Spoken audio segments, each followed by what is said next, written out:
Hey guys, so we are back, and Norman is here, and Winnie is Moment here. here. Hey Winnie. Hey, Yeah, how are you doing? doing fine, I would say. Bit tired today and sad about the weather. That's getting cold now, but I would say all in all I'm fine. Yeah, How about you? I mean, yeah, I woke up like at 5:45 today. Oh shit. Yeah, so it was pretty long day, but I like two energy drinks in my and cup of coffee, so I think I feel like kind of energized. Um, by the way, I don't see the video yet. I can reload it maybe. It should be working. On YouTube, you mean? Hmm. I could see that. It Yeah, could me be. too. Huh. Okay, it's only me again. Yeah, that's. I Sorry. mean, yeah. Okay, perfect. So yeah, Winnie, thank you for the talk and welcome to our like after talk. So let's go do something.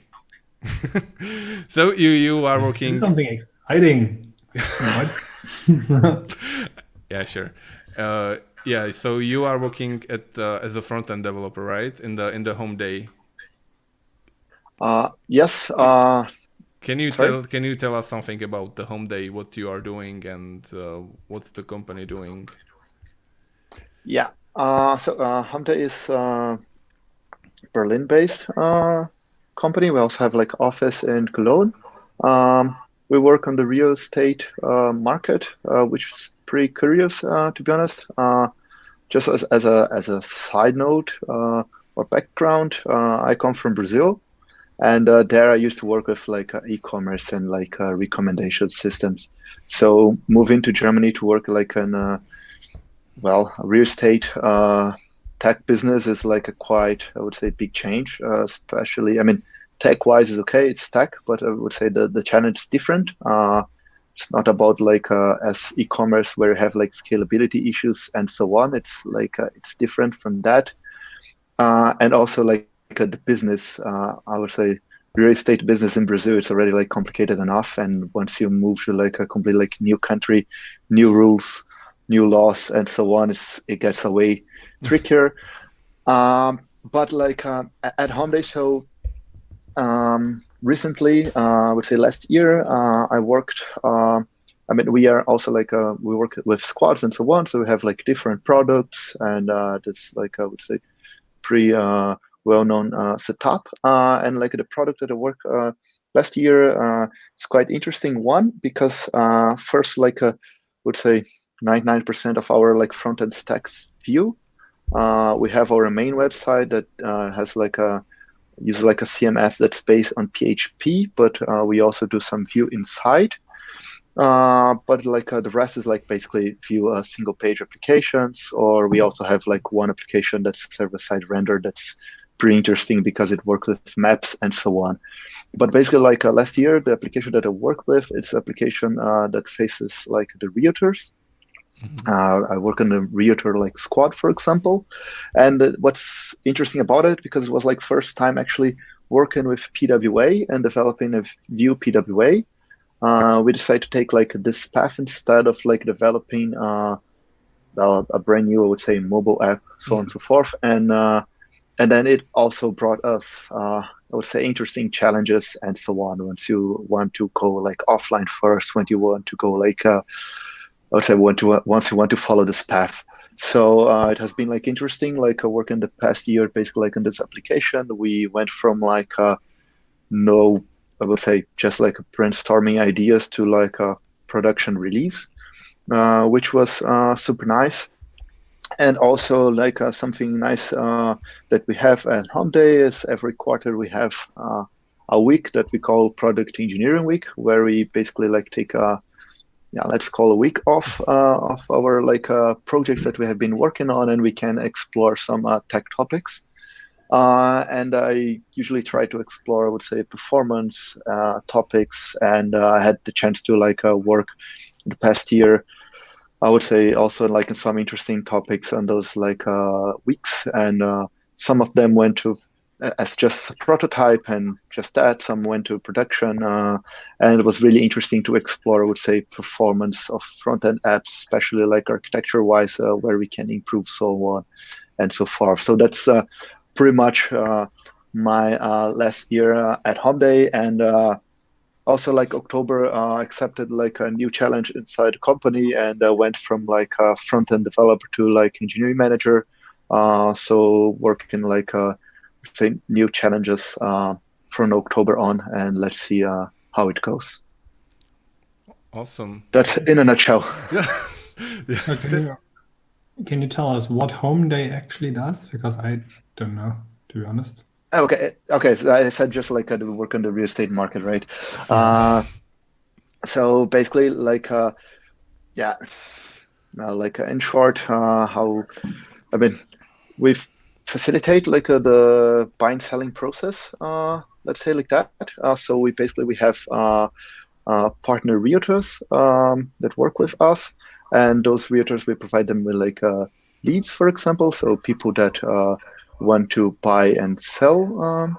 And they do like the whole process, or they can also like go for like people that interested in buying like the property, but we provide them with like people that intend to sell their property, and then they like do like the rest of the process as they usually, use it to do before, but now with like some tools that we provide them. So in a nutshell, that said, we'd have like those tools that help realtors become more efficient in general. Okay. So the one who would buy something wouldn't really see you. You are rather giving the tooling to the people who are selling. We also have like a customer facing like application that if you're buying or selling, we have like kind of your portal or your dashboard where you can follow like the status of your property. You can insert more data about your property, because it's really tricky, I would say, because you need like a lot of data to sell like property. We need like number of rooms, like let's say like sizes and so on, and then like there's something that the seller can use to provide more information. And there's like also have to take photos of the property, you have to sign documents, have like meetings and so on. So there's also like all this part provided by us. But I try to be like really like concise and go in one direction, but it's also like the customer facing part of the business. Okay. Great. Yes. You told that you or your company started like to approach with developing like offline first with PWA. Well, you said you had some challenges. Which challenges did you have? Like, let's go PWA word. So the idea is we went for this approach of PWA. This new app that we created. And then like because the idea is like it's a valuation tool for the realtors, and in order to do that, they most probably gonna be like visiting a property or something, and they have to do this valuation together, usually with the owner. Let's put it like that. So and then like a main use case would be, for example, tablets and so on. And the first thing that came up is like, okay, PWA, it's nice. It works out of the box if you just want to like cache a bunch of things and so on, and you don't want to go, I would say, fancy with PWA. But once we start, for example, working with like a background sync, or once you are fetching only fetching data and fallbacking or pre-caching and so on, it works completely nice. You can have issues on the update, because it's one thing that we actually faced, like clients that do not update the app. Basically, how they will update the app, how do you force them to update the app? They can have like a really old version of your application. How do you work in this scenario?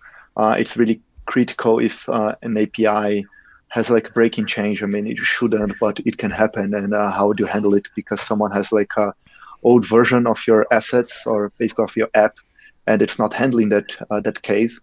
And then you fail, and then like all this word is like I would say a bit cumbersome, and then it becomes like especially tricky once you, for example, you wanted to work offline, and for us we have to post data. And if you're offline and you post data, basically what you want to do, you want to save this request to do like later on, and it works fine most of the time if you're using Chrome, which has like background sync implemented on the, let's say, for a while now. And then like, for example, if you go offline, if you go online again and the app's like closed, it will automatically post, so on and so forth. But if you go like Safari, that I mean, it's like the users that select which tablet they want to use, basically. So if they have like an iPad and they use Safari, Safari doesn't have it like implemented. We were using like Workbox under the hood, and they promised that they have like something to work with Safari as well, but doesn't work like nicely. And you also have issues about like syncing like a state, because before you had, I don't know, imagine that have like a list of items, and for the first item you finish like some process, you want to post some data, but this data is pending, so you have to reflect this pending state to your list of items, like I don't know, like a warning icon or something like that. So you have to also sync between those. So we had like some headache to do it just I would say with like the service worker, and we end up doing something with local storage to deal with those cases, which is also like a bit cumbersome to deal with, and also like a PWA get interesting once you want to like pre-cache things that are not requested like on your first like page load. So for example, as I said, we have like a list of items. Imagine those lists are basically properties for us, and each property has like a bunch of photos, and we want to like pre-cache those photos. So if you go to an appointment, you don't have internet, you can see those pictures from the property, but you also have like a storage limitation and so on. So like once you put like all those things together and you go like beyond Chrome, I would say you can start having like some headache and some interesting challenges to deal with. There were some questions in the chat. Can you read them? Otherwise, I can also read them for you. Let me try. I can read it. What do you use for offline first data management and sync? I guess that's Workbox. Yeah, that's pretty much Vue offers it out of the box with plugin, and it also like it's like basically like a Webpack plugin, and you can go there and customize it, and you can, for example, inject scripts on your service worker and do like more things on top of that, and Workbox is like implemented out of the blue. But I would definitely recommend going for something like Workbox and not going from scratch if you have more than just like basic assets to handle. Yeah. Sorry, I will. Yeah, and I use my phone to read stuff on YouTube, so it looks a bit. Yeah. And what was the like kind of decision? Why did you want to use PWA instead of using like native apps in iOS or Android? Like no people, or it's cheaper, or? Well, I mean, one decision is basically like we didn't have like any, I would say, mobile developers, so we would have like the full learning curve, and it's also like a bet for us, I would say. And then like we end up on PWA world, but yeah, I mean, we had those issues. I can see if we like grow the application more and more, we might have like a more like I would say challenges to solve. But it's like a pretty interesting topic to explore.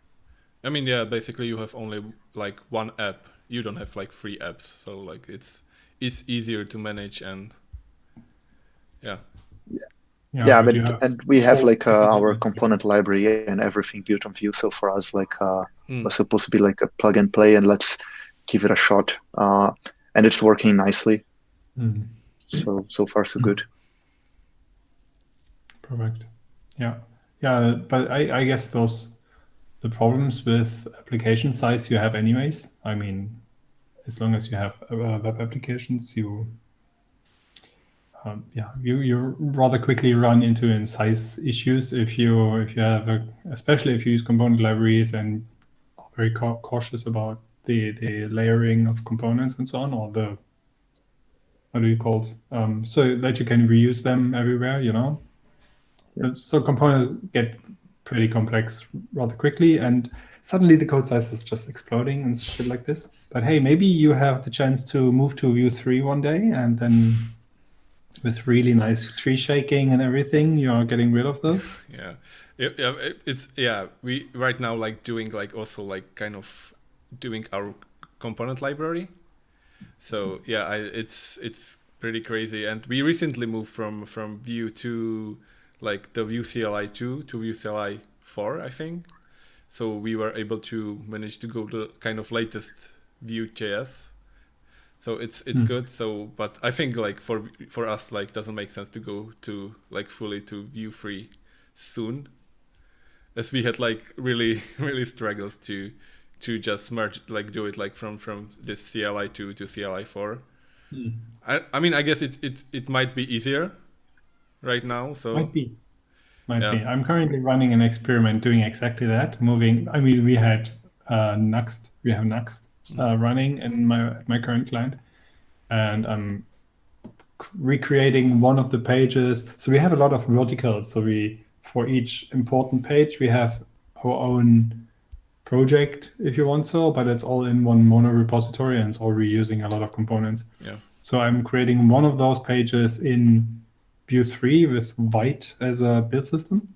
And it's a shitload of work because everything, like I can just reuse all the codes, but everything is like a tad different. Like all the import paths need to be changed. Yeah.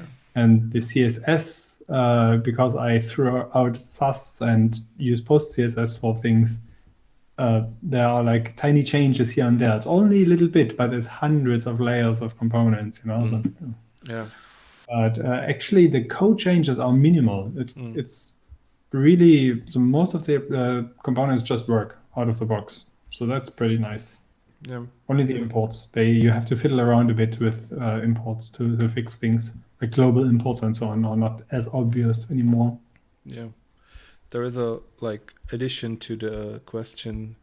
I meant, how do you handle user data and reconciliation and conflicts when the same data is edited by multiple clients offline?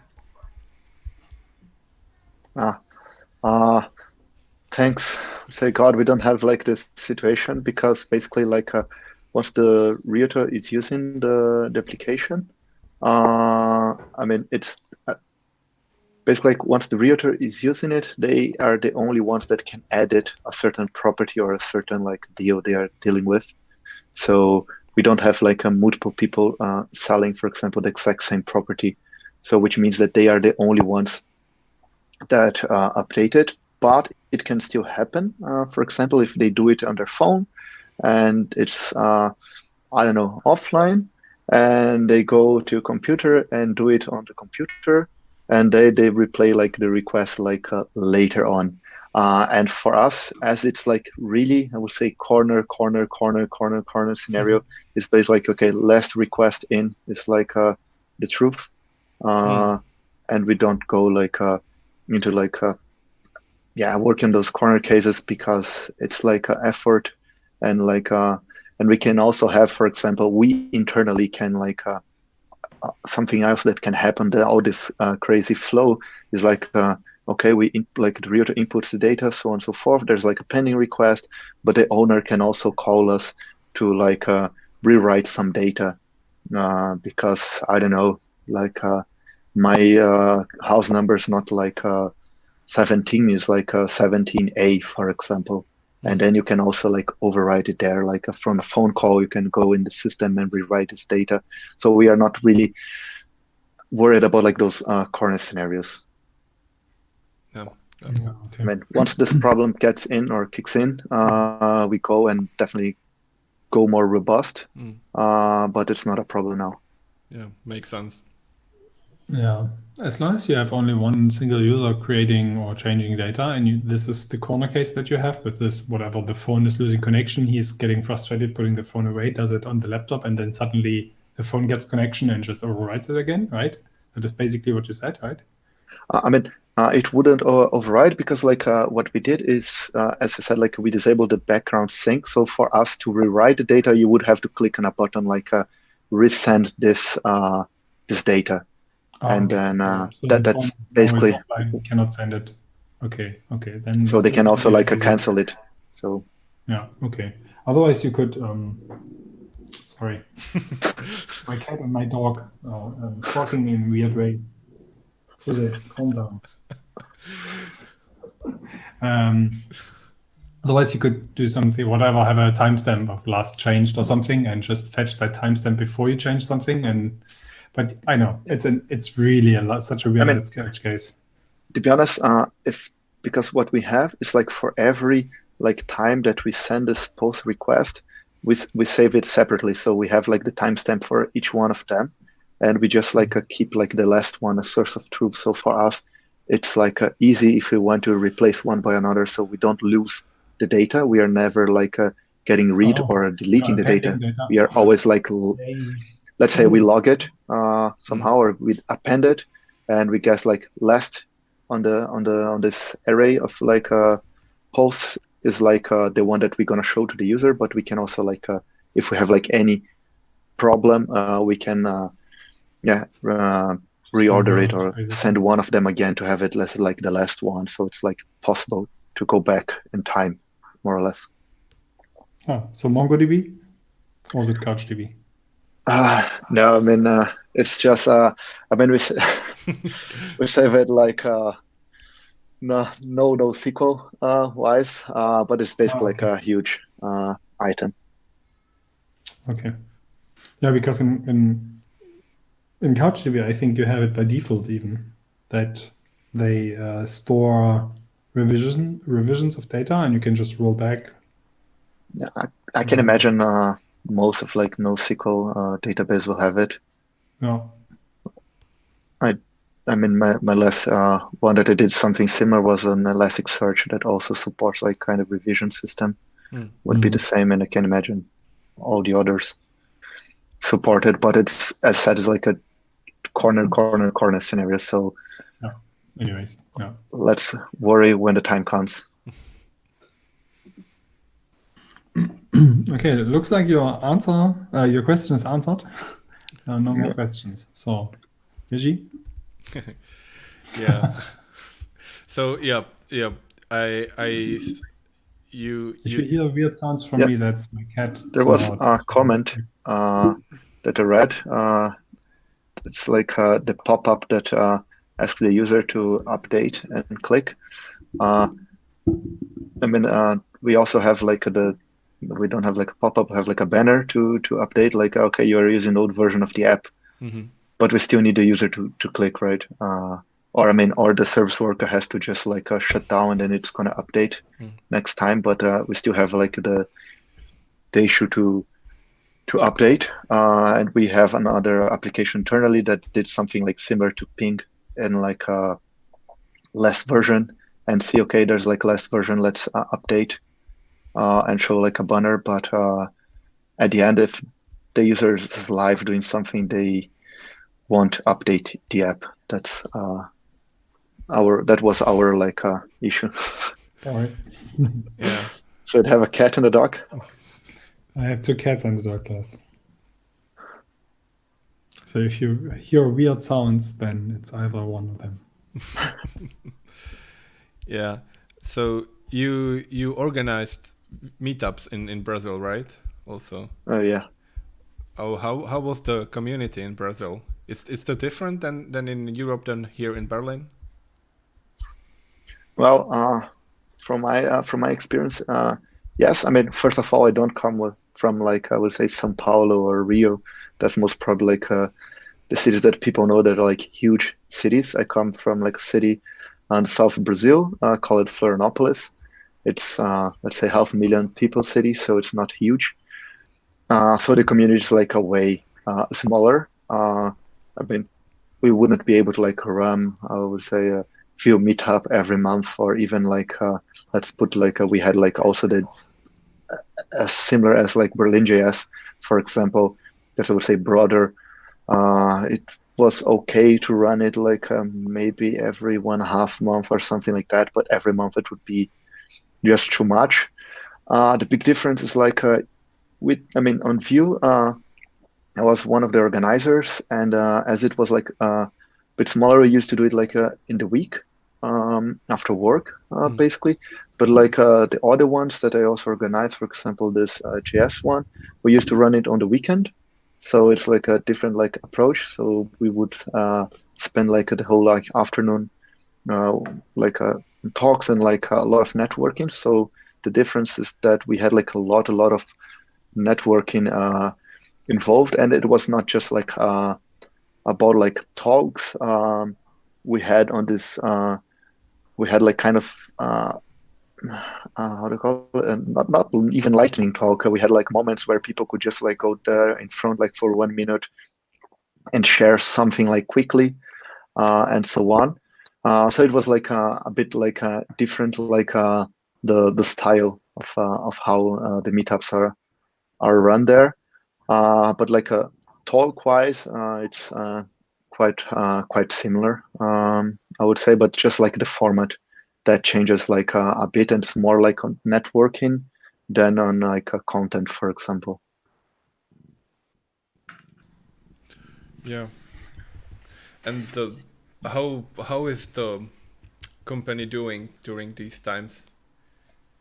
Is it you working from home, or you working in the office?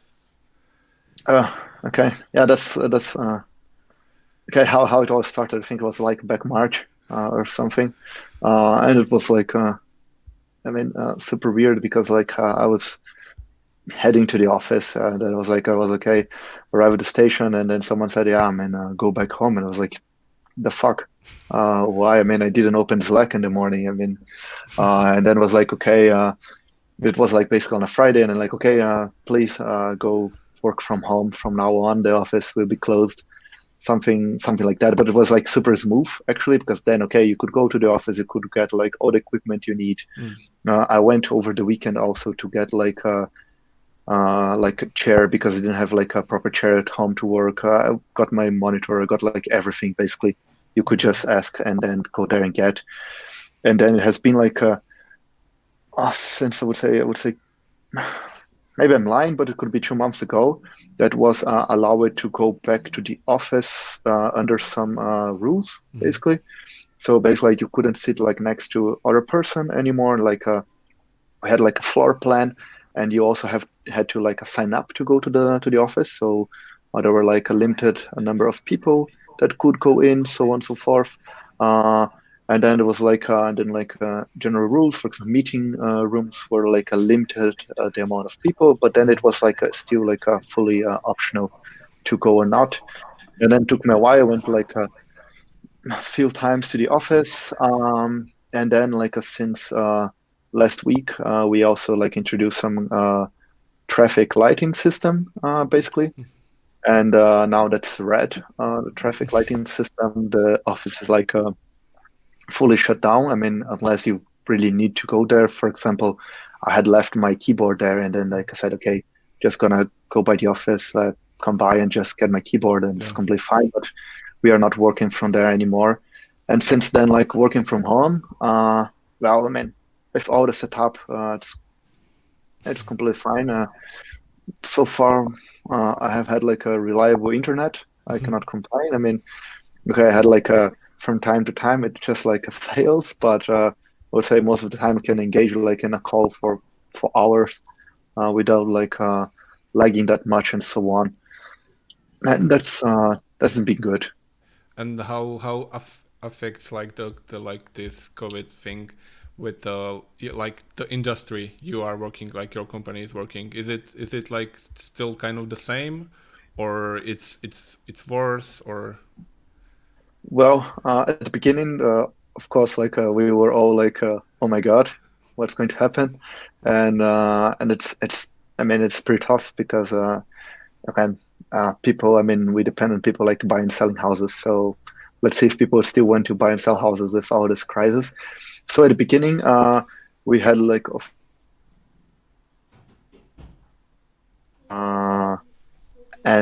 but I would say for a month or so, and then like everything like not 100% back on track, but like things like started like slowing coming back again. So we didn't have like a huge like drop for like a couple of months. So it was like I would say 1 month it was like okay, bad, but I think it was like bad like the whole world.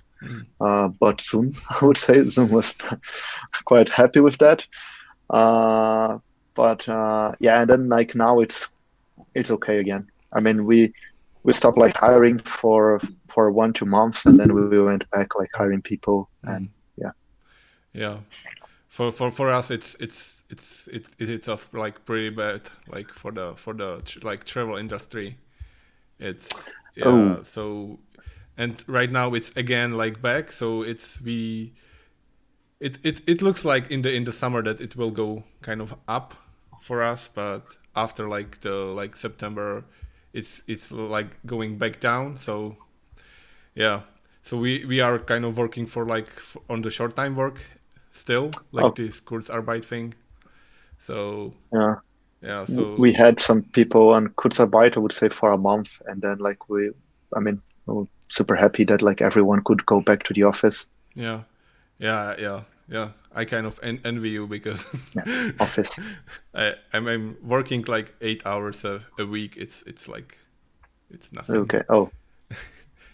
Yeah, you cannot do much in 8 hours a week. So. Yeah, what are you actually doing? Seriously.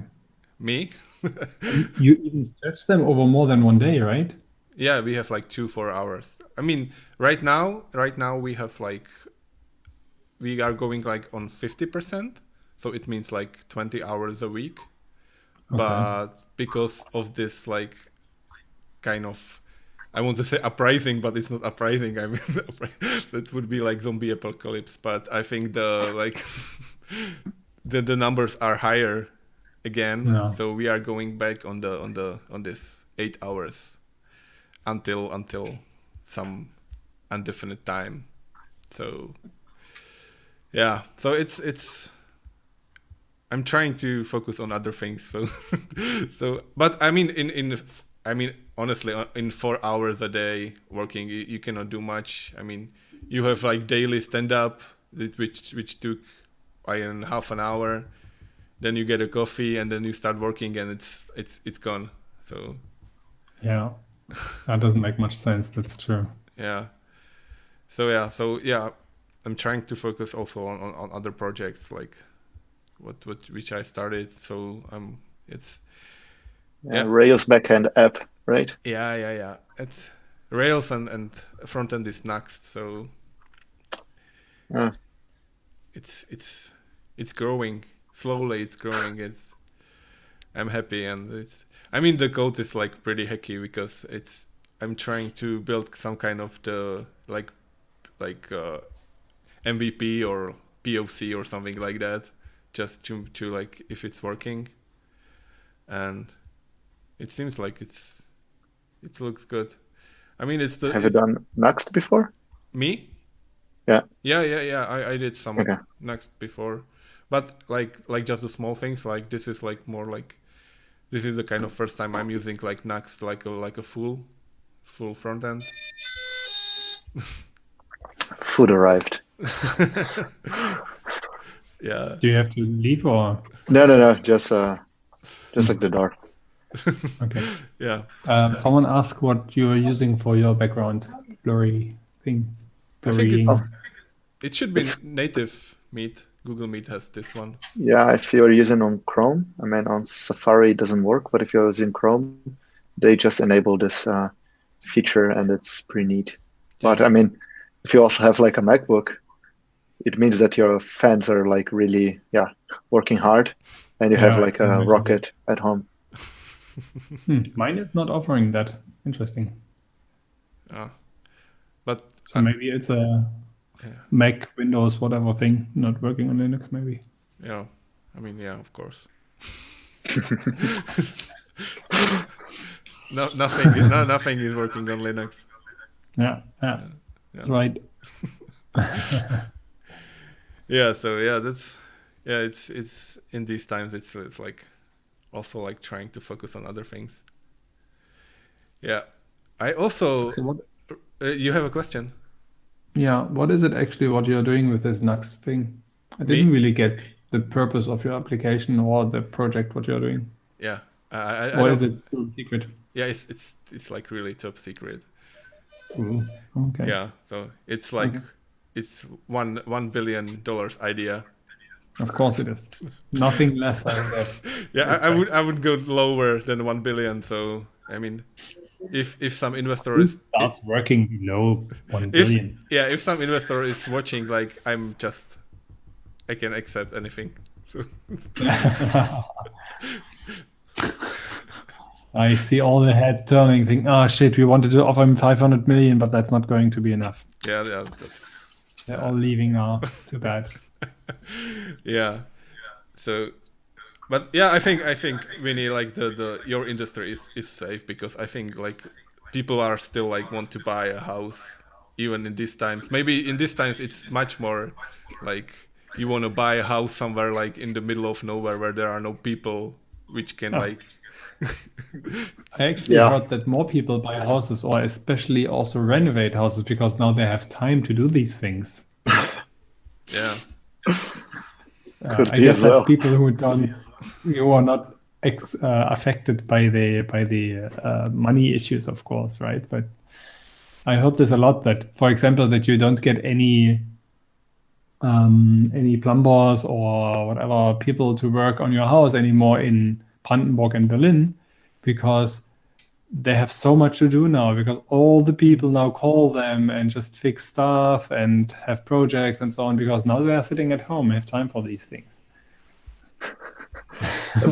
I don't know the details of like how people are doing, but like I can imagine like basically like well, what I can see is like if you have money, and like I can imagine like a bunch of people are selling houses because they are like in a bad situation, and if you have money to invest, you buy cheaper. That's like I think the direction the market would go, but maybe it didn't change anything. People are still selling and buying for the same price, and they are happy with that as well. I didn't see any plop, any falling prices. I mean, either I recently moved new apartment, and the prices like Still ridiculous. even if like this rent cap thing, I would say price is still going up. Yeah, I just read that the prices, like the rent in the Berlin, go lower for some reason. There is some law in Berlin, I think, that which will. Yeah, this rent cap thing. Yeah. So they it depends on your property. Somehow limit the raise of the rent, and to say, okay, you have now maximum rents. Whatever, I don't know. They put the level that the Berlin had in early 2000s or something like this as a base. How much a flat can cost, but I have a feeling that didn't really work. At least I don't. I mean, seriously, I saw. It's just ridiculous. Yeah, I mean, I read that the owners of the apartments and like they rather selling the houses than doing the like renting them, because they can get much more money by selling them than like renting for like lower prices. But yeah, I mean, I tried to find a house like during the summer when there was no when there was like borders open and everything, like, but it was really hard to find enough something like really like money and like price and value. Nothing like. I didn't get. Do you want to buy a house during summer? Yeah. Okay. In Germany or? No, actually, we looked in Czech Republic, so. Okay. It's kind of cheaper, I guess. Probably. I mean, hey, you can. My brother-in-law is a No, is he my brother? Whatever he is.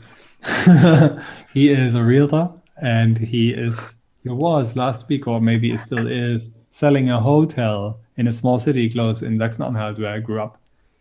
And that hotel has like, I don't know, 5 floors, lots of rooms, a lot of space, and it's like 380,000 euro. Oh, wow. You know, you get like a medium-sized flat inside Berlin for that price, right? I mean, 300, yeah, it's 400,000 euros. It's like, It's nothing. For a complete hotel with a beer garden around and some space, I don't know, like a lot of space and everything inside a city. I mean, that city is tiny. It's like 20,000 people maybe, or 12 even. And I wouldn't really want to go there, really. Even if I would have the money, I wouldn't buy it because I hate that city. But that's a personal thing. But he's that telling it. price is incredible, you know. So you have such cheap stuff in Germany if you're willing to go to, you know, Sachsen-Anhalt, for example, to places Where where is no it? one else is going. it's, I think, Where is it? The city? Sachsen-Anhalt, so close to Halle-Saale maybe, or Oh, Leipzig. okay. Yeah. Leipzig not anymore. Halle, yeah. Leipzig is expensive again, but so it's like For the- central Germany, right? Like, yeah. yeah. Is it still Brandenburg or is it No, Saxony? Sachsen-Anhalt. It's the next state. Okay. Basically from there. That's one of those states where really there's barely any tourism, barely any industry. There's really not much left from there. So they also have the lowest amount of corona cases. Who wonders? That's just Yeah. nothing happens there. That's just like even Corona is like avoiding the place. yeah, exactly. I mean, that sounds harsh, but let's face it. You see it in the real in the well, how do you call this, house prices and so on. You know, you see it. Things are so cheap there. You get such huge houses and everything for very low prices, like very low 6 digits, like 100,000, 120,000 or something like this. Yeah, I think. But Yeah, no one wants to go there. yeah. In comments, we have maybe customers for your brother-in-law, like new clients. Huh. Okay. Let me check. I can. I guess, yeah. I mean, we can like, Yeah. or maybe we Okay. can buy together, like, and make. Can you share a link to the other? Sure, I can have a look. Yeah. Yeah. Nice. Yeah. Of course. I mean, also like in Czech Republic, if you want to like get like really cheaper prices, you need to go somewhere in the middle of nowhere, but it's really hard to find a place when you need to travel like every time you need like to like 400 500 kilometers from Berlin to Czech Republic, check the place and go back, and Yeah, of course. yeah. So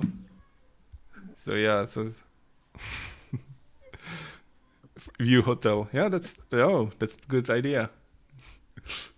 Vue Hotel. Vue. Oh, there's a house in Halle. No, but that's not nice. Mm-mm. Okay. Here, that it What's is. the Oh, yeah. So what's it's the name of the place again? 389,000 euro. Has 19 rooms Oh, and gastronomical, like restaurant space, basically 184 square meters. So it's a pretty sizey building. So what's the name again? The city, Yeah. Eisleben. You don't know Eisleben? That's totally normal. Totally normal. Achsleben. I'll share the link. I'll share the link in Wait. YouTube. If it's Achsleben. Okay, I'm trying. Sorry. Eisleben. So it's Eisleben. like ice. Yeah. Like ice. I like ice. Ice life.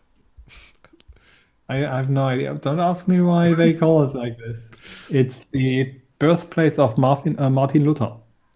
King. So it's No. historically actually a relevant place. Not Martin Luther King. No. Not that one. Not that one. Yeah.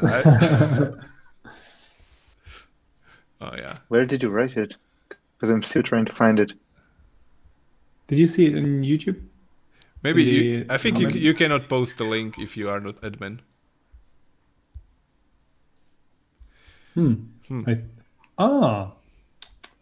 Only Okay, then I send it to you. only I can do it. Jiří. Yes. Can you, or just the name of the city? Eisleben. I'm trying my best. I send it to Jiří and you can share the link. You can also share it in here in Meetup. Yep. Just No, what we are currently Aschleben. using to have a call. Sorry, my brain is frozen now that I think about this shitty city. yeah. So see if that's it, the place or not. Just copy the link. YouTube. Oh shit! Oh, Is this one? The stupid jokes happen now. What room has the best view? Okay. So yes, it has almost 570 square meters space, 875 square meters of ground. How do you call this? Grundstück, like what is around, space around it. No. Plot. So it's pretty good. I need to. Yeah. Maybe we can do like the crowdfunding and Seriously, buy the hotel for the Vue.js. I mean, it wouldn't be Vue.js Berlin because like obviously it would be different, but Vue.js Eisleben, no one would care about it. I'm sorry. But yeah, I mean, it's even in a pretty good state now that I look through the pictures. It's like even modernized. I thought it's probably like super old and you have to fix everything, but it doesn't look like. Yeah. The link is there. Wow. So yeah, so I mean, if someone in the comments we can do the crowdfunding and buy it for the community. Yes, let's buy a hotel for the community in the middle of nowhere. But at least also in the middle of Europe. Oh, finally found it in the map. Took me ages. It's just because like at Homeday we have like a tool that's like a price basically explorer. That's the one that I cannot share there, but I share here like on the chat. I cannot share on YouTube. And then you can see like the price of the properties in the region that I was trying to find, like how it develops, like the price there, and you can see that the prices there are dropping as well, like for this quarter. Yeah. Maybe we can buy it like for the do it like Vue.js Europe headquarter in the That would be at least something that city has. I mean, yeah. I mean, if it is how many 19 rooms? 19, yeah. Yeah. So yeah, I mean, if we like invite all the like people like from the Vue community, like with at least two beds in the rooms, like you have like 38 people. So it doubles the like the population in the city. Yeah, probably. And maybe even the value, like the gross value of the city or something like that. Like, I seriously have all those all those people from the US and from Amsterdam and so on. All they coming with all their money to the city, and then look like super weird if they see like, what, you can have a kebab for €2 here? What is going on in this place? yeah, let's. But this tool that you just shared, Vini, is super useful. It is okay if I use that, or is it actually a secret? It's one of our tools. It's built on top of Nuxt, for example.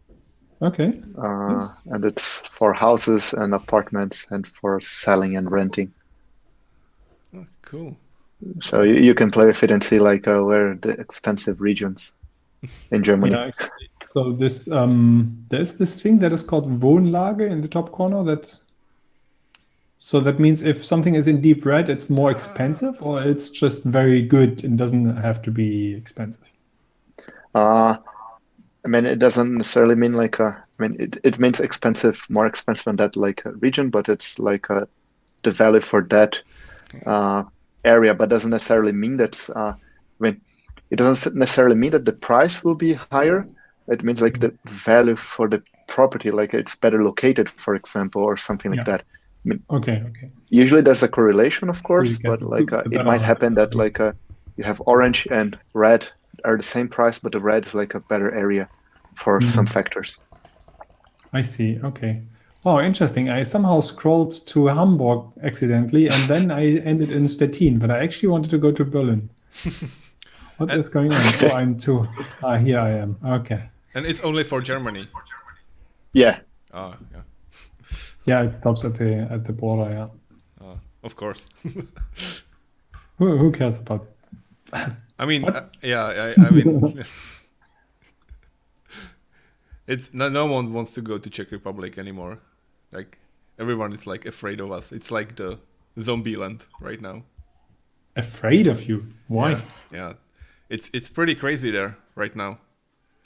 I mean, Okay. What is crazy there?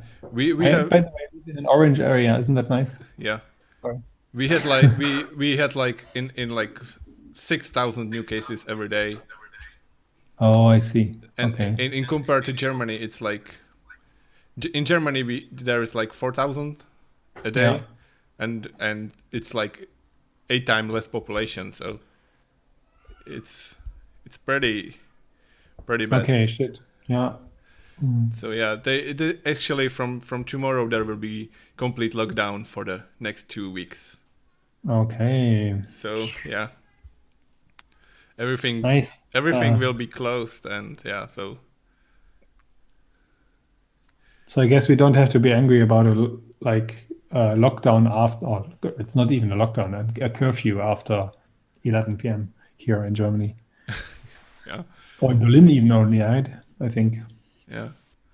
I mean, Yeah. I actually I don't care.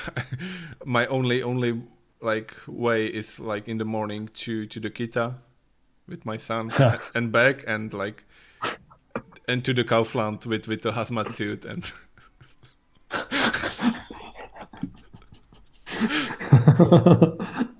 Can you share a picture of that, please? yeah, we'll see.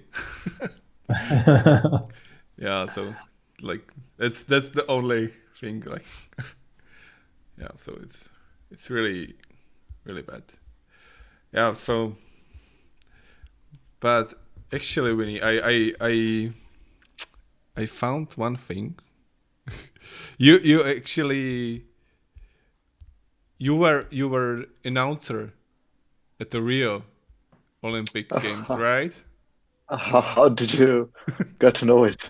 I don't know. LinkedIn? I saw it somewhere. Yeah, I think on LinkedIn. Yeah, could be. I think it's there as well. That's interesting. How did you get the job? How was it actually? Also, I mean, yeah, it's pretty unusual, I would say. But like back in Brazil, I used to play field hockey. Here in like Germany and Europe is way more popular, especially Germany, I think. you mean field hockey is the without the ice, right? Yes, they wanted to play in the grass, basically. Yeah. I mean, I guess in Brazil it's really hard to get ice. Yeah, I mean that's one of the reasons. But then I played it back in the days in Brazil, and then it was like, okay, Olympics happening also, and then like basically like on the Olympics you have, okay, in short, right? You have like the announcer on the stadiums, and you usually have like someone that talks in English and someone that talks in the local language. Yeah. Like in short, it's like that. Yeah. And then like they need someone for the hockey, basically, and then I had to like record something. It was I've never done like announcing before, like a stadium, really shy, and then like yeah, had to like record something like welcome to the Rio Olympics 2016 or something like that. I think it was, Yeah. I don't know, maybe I had to record it like in Portuguese and English or something like that. And then like okay, I mean we need someone, and we are in a rush. We need someone. come here, and then I went to Rio and work with and then we were basically I think 8 people working because there were 2 hockey pitches, and then I had my I would say partner that was an American, and that's that was pretty interesting story behind it because he was also I mean because it was funny because all the announcers the foreigners that were a bit English announcers, they were all pretty famous announcers on their topics. So there was one from Australia that announces the rugby league there, something. There was another one from 2 from UK that used to announce hockey and some Premier League thing there. And it was this guy that was my partner from US, and he is the announcer for I don't follow American football, but 49ers and one of the teams there. And then it was pretty amazing because I mean, of course, he excelled the job. And then his voice is I don't know, he talks to you and it looks or he's announcing something. It's his voice is powerful, and it was super nice to always talk to him and share ideas and get to know his career. And it was also back in the day, it was a UFC really fan. Not anymore, but he used to announce Strike Force and all the fighters that it was super crazy about. He got to know all of them, and it was yeah, that was a super cool. And then you had someone like him working next to you and sharing knowledge. That was interesting experience to have him on boarded, and also to be staging in a booth basically and saying things to the crowd. But it was challenging because I mean, I had to translate more or less, but I mean, it's super hard to translate anything live, basically, or in real time. I mean, someone's saying 1 minute thing, and then you have to translate it to Portuguese and announce it. So that was nice also to do some practice to get to know. Okay, I like to use this and that word because he was also the main one. Because in English, and then I used to go second because I could understand English and he could understand Portuguese. So that was the way things used to run. And then it was interesting to learn some understand each other, how we would express things and go and translate it and shout at the stadium or something like that. That was super, super cool. And as I also used to play, it was nice to see of course the matches and get to know some players. And yeah, that was nice experience all in all, and pretty curious. Is it possible to find it on YouTube somewhere? I don't think so. To be honest, it would be fun to find it. But of course, because there are also mistakes, that it's fun to rewatch I would say the mistakes that you have done. But I try to find it to have kind of compilation or something like that, because all the others also asked for it, but we have never found it again. Oh, too bad. I mean, maybe not. Oh. Cool. That's my Olympic experience. I mean, at least you were at the Olympics, right? It's But the experience is super nice. I mean, it's once in a lifetime experience if you don't do this kind of job, right? So for me, it was nice to be there. Yeah. I mean, yeah. How do we know if we will have another Olympics in the next years? So yeah, so that's Norman. Sneezing, Gesundheit.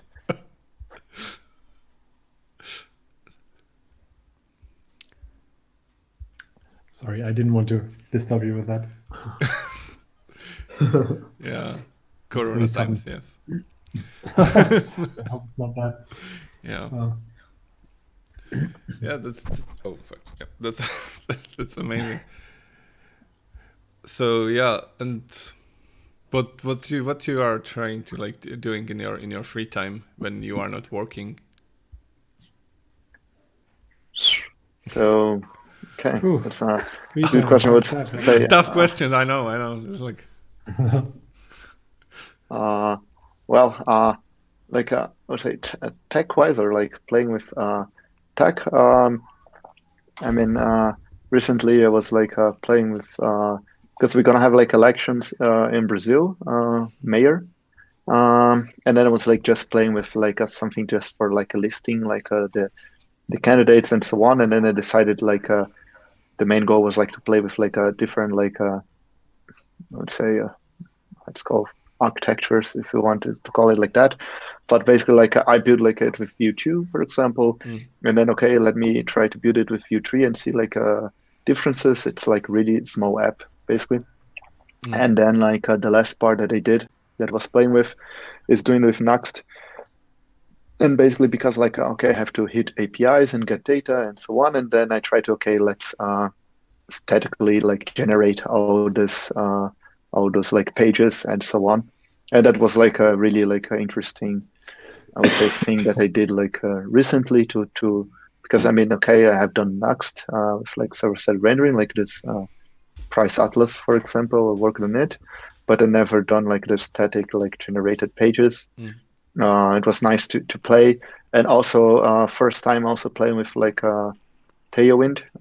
So I mean it's pretty trendy nowadays, and I was like, yeah, okay, um, I want to start this project, and like okay, how I can like I don't know, add some margins here or something like that. Okay, let's check out Tailwind. I have like I remember like first time like hearing about like say functional CSS or utility first, how we want to call it, was last year, and like a CSS last year, I think CSS Conf Europe.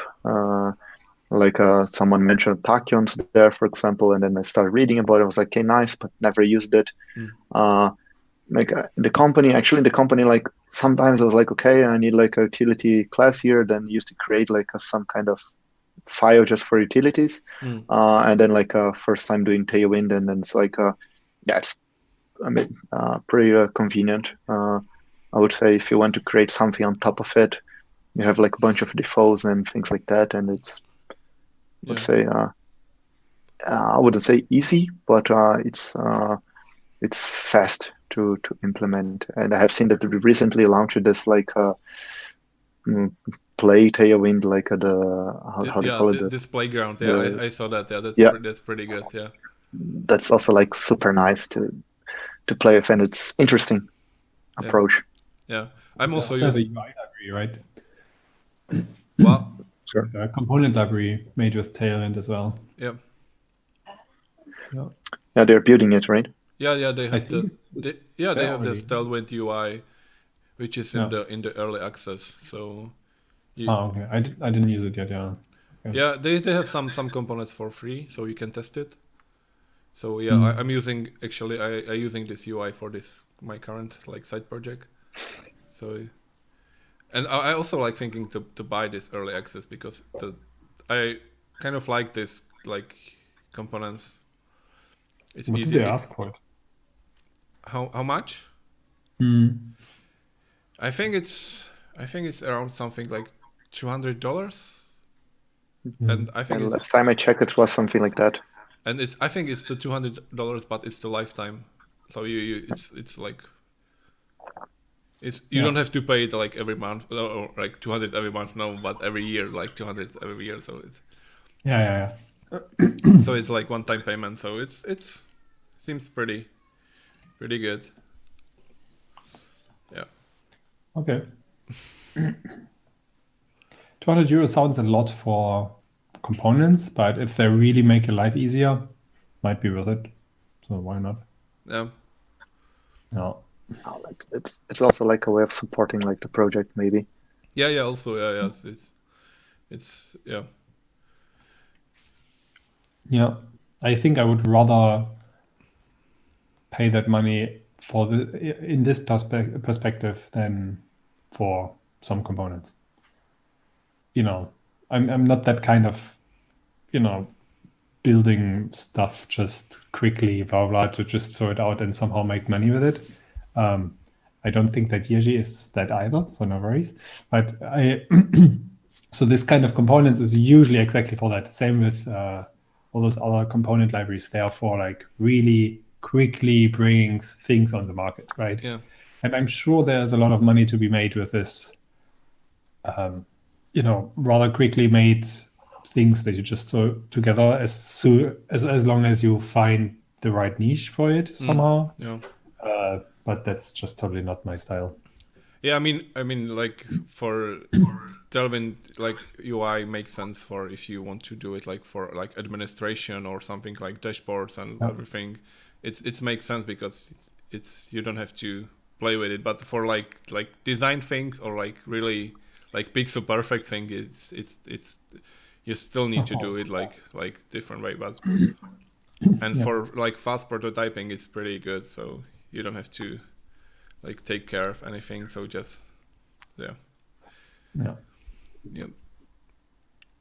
And also like as Lady Mashiro, you can actually preview all the current available components for Tailwind UI. So I guess you can preview them in this playground, I guess. So yeah, it's YouTube closed again. What? My YouTube closed again. That's why I didn't. Yeah. Okay. Yeah. So yeah. The comments are gone. There it is. Okay. So, and except the like the side coding like projects or something like that. So are you doing something? Yeah, I mean we completely like went like pretty far on it. Yeah, I mean besides like coding and so on, I really like in like sports in general, but like I like cycling here in Germany because like the infrastructure like it's super good. So then I decided to like get bike and get things and do like cycling around. So that's like the weekend thing. And my sorrow is actually that I didn't predict that it would be like that cold now, and I didn't buy like let's say cycling pants, but I ordered like this weekend. Hopefully, like next weekend, I'll be able to ride again. But yeah, that's like one thing, and doing like long cycling and going to like cities nearby, cycling and so on. That's like pretty much it during like would say Corona times, basically. So I mean, that's like a way out of the city.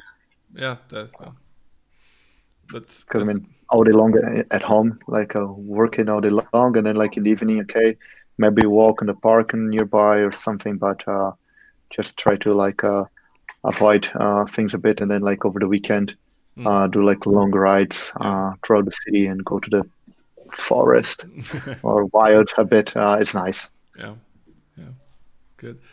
And any interesting like movies or TV shows? What you saw in the last month, week? Okay, really like at the beginning of the pandemic, I was really like watching everything, like the whole Netflix everything. From top to bottom. Yeah, but I mean recently, like okay, just like dinner wise, I was watching one that's I mean it's just to like spare some time. It's like this Emily in Paris. Have you heard about it? It got like trendy the past weeks in Germany. It's just like a fun thing about like American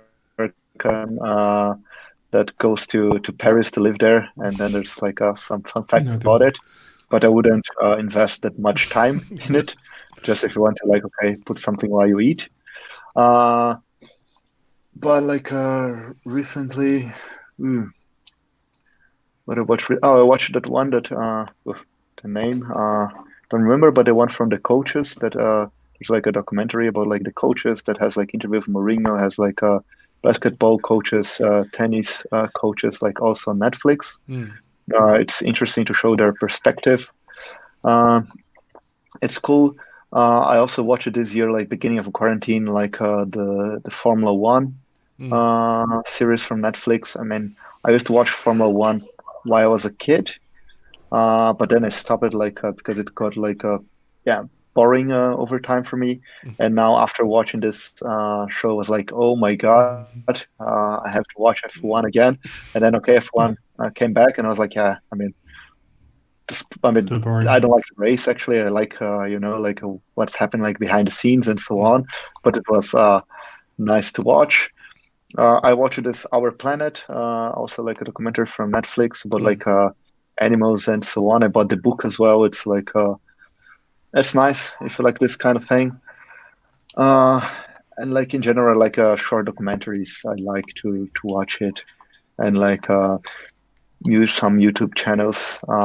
And movies, I'm not really into movies. The last one that I tried to watch during quarantine that I have postponed for like months was like The Irishman.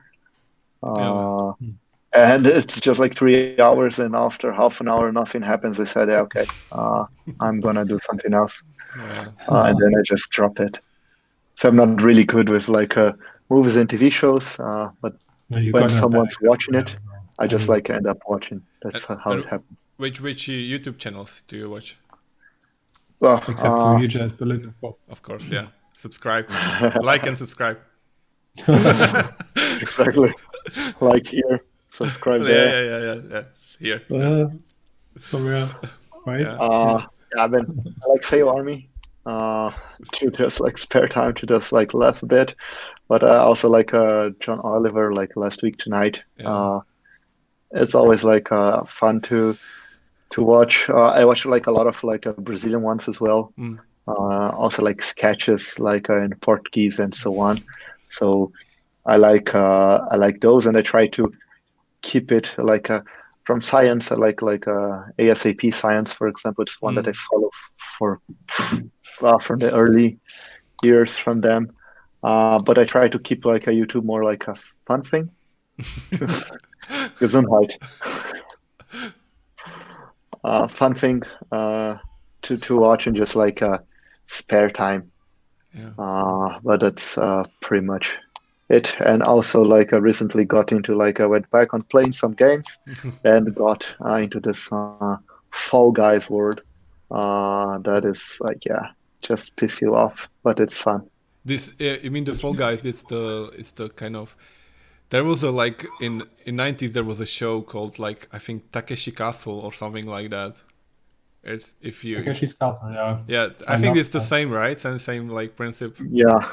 We have like the same shows like in Brazil, and it's like if we talk it to a friend, we explain exactly the same. Is that that like a TV thing, and then it's like exactly the same, but it's the game, and with like physics that don't follow the real world, but yeah. But it's fun to play. That's this. It's this game. I think it's.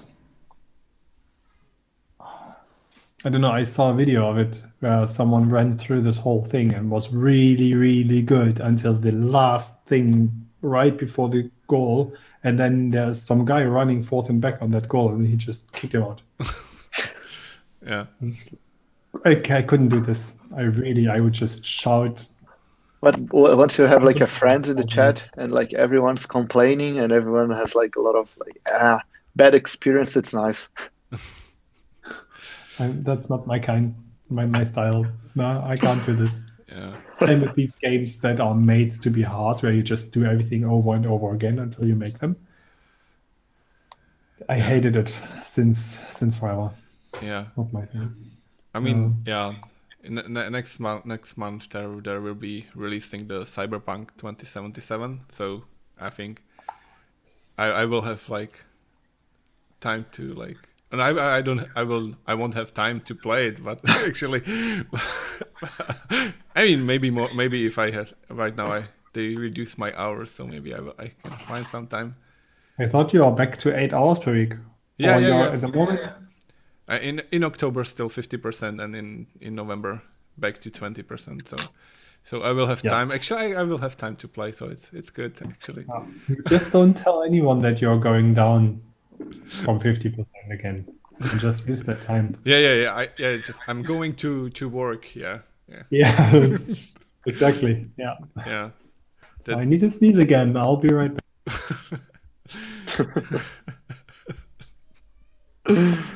Yeah. So yeah. Also, I recently saw the really good documentary on Netflix. It's called the High Score. It's about the gaming like industry since like Atari, or Well, even the beginning, like the. how So many episodes? I think it's 6 or 8. I don't know. But it's like 1 hour episodes or shorter?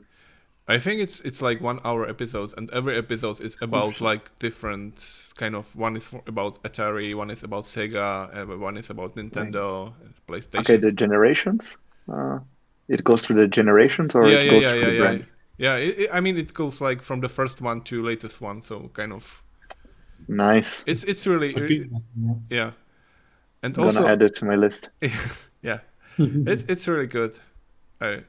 And the other things I just find recently, it's I think it's on Amazon Prime, and it's the TV show called Upload.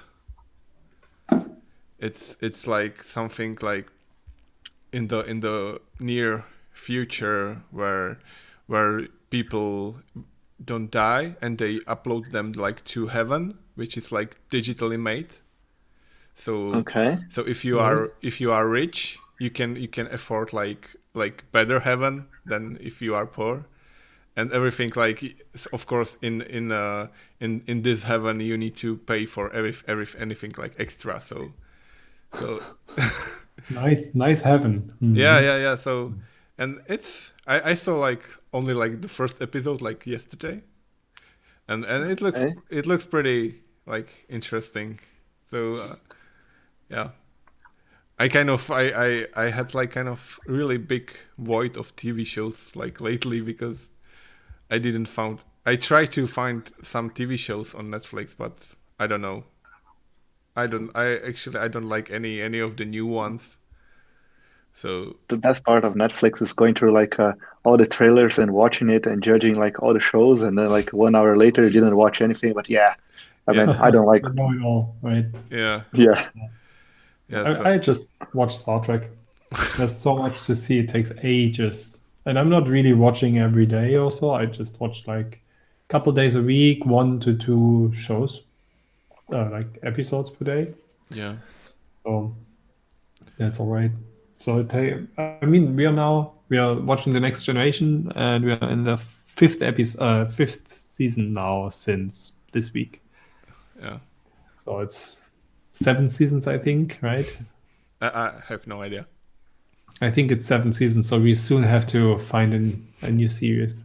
But then we just go to Babylon 5 or something like this. Let's see.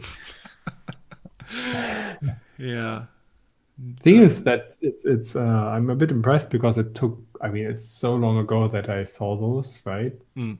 As a Was I a child or at least like pretty young still? And I'm impressed how good these series are. At least the Next Generation. It's really, really good. It's so well made. Sure, you have all those 80s, late 80s, early 90s flair stuff in there, right? And you have very sometimes super shallow characters that are like so obviously will make problems. Yeah. Like, oh, I'm the expert on this one entity and I am super emotionally burdened against it, so I will totally not destroy it if you order me to. And what happens? She destroys it, of course, right? That this happens all the time. But apart from that, the series is really, really good. It's like it has a lot of very good topic, very forward-looking for that time and so on. So I'm very impressed. Didn't expect that. I actually thought I would be super disappointed by it when I'm watching it again. I'm not. No. Yeah, I mean, for me, it's also like happening that I'm kind of rewatching every like TV series I know from my like childhood, like Stargate, or Oh, Stargate. Maybe also Stargate. Yeah, that can definitely go on the list. yeah. I mean, do you have 10 seasons? Then you have Stargate Atlantis, Stargate Yeah. Universe. So it's pretty much. My cat is puking. What is going on today? Yeah. I'm So, sure he puked on the carpet. I mean, it would be too easy otherwise. I'm sorry, I'll be right back. Oh, next to the carpet. yeah, that's good. I'll be right back. Sorry. oh Yeah. my goodness. Yeah. So yeah, so that's I don't. Okay, goodbye, Aris. Aris. I cannot pronounce it. Yeah. Aris. Yeah. Good night. Yeah. Thank you See for. you. Yeah, I think we will probably wrap it up. Also, it's. Okay, I'm back. Did you just say goodnight? Yeah. We. So you left in me. Okay, Yeah. no, that's fair. Yeah. Okay. Yeah. It's a nice ending. Cat keeping. Perfect. Yeah. Perfect. Yeah. So Vinny, thank you for your time today.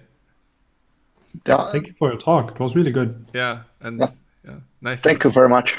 Nice to talking to you, and yeah, maybe next time in the future we can have also some. Yeah. Yeah. Thank you for having me. And talk, actually. Oh, sorry, I didn't. sorry, what did you say?